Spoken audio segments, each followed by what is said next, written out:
نگار جوہر پاک فوج کی پہلی خاتون لیفٹیننٹ جنرل۔ پاک فوج میں نئی تاریخ رقم کرتے ہوئے ایک خاتون افسر کو پہلی مرتبہ لیفٹیننٹ جنرل کے عہدے پر ترقی دی گئی۔ نگار جوہر لیفٹیننٹ جنرل کے عہدے پر ترقی پانے والی پہلی خاتون افسر ہیں۔ لیفٹیننٹ جنرل نگار جوہر کو surgeon general of Pakistan army تعینات کیا گیا۔ نگار جوہر کا تعلق خیبر پختونخوا کے ضلع صوابی کے علاقے پنج پیر سے ہے۔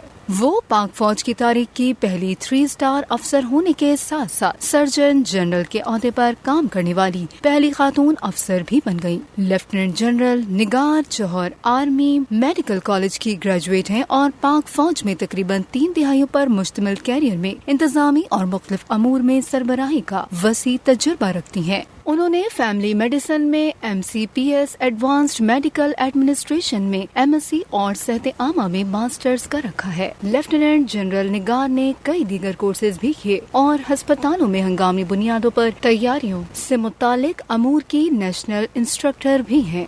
انہیں پاک آرمی میں لیفٹیننٹ جنرل کے رینک تک پہنچنے والی پاکستان کی پہلی خاتون ہونے کا اعزاز بھی حاصل ہوا۔ آرمی میڈیکل کور کے لیے نمایاں خدمات انجام دینے پر انہیں وزیر اعظم پاکستان کی جانب سے تمغہ امتیاز ملٹری اور فاطمہ جناح گولڈ میڈل سے بھی نوازا گیا۔